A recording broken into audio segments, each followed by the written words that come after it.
Tere!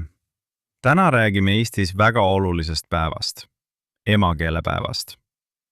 Emakeelepäeva tähistatakse igal aastal 14. märtsil. See päev on pühendatud eesti keelele, meie emakeelele ja kultuuri südamele. Emakeelepäeva idee pakkus välja Henn Saari, tuntud keelemees ja uurija.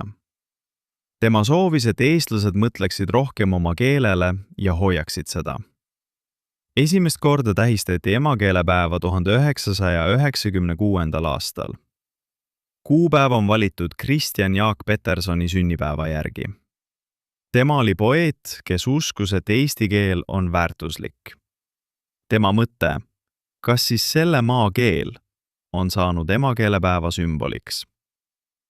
Emakeelepäeval toimuvad koolides ja raamatukogudes erinevad üritused. Loetakse luuletusi, peetakse kõnevõistlusi ja räägitakse eesti keele ajaloost. Paljud inimesed mõtlevad sel päeval, miks on emakeel neile oluline. Emakeel on keel, milles me tunneme, mõtleme ja unistame. Aitäh, et kuulasid!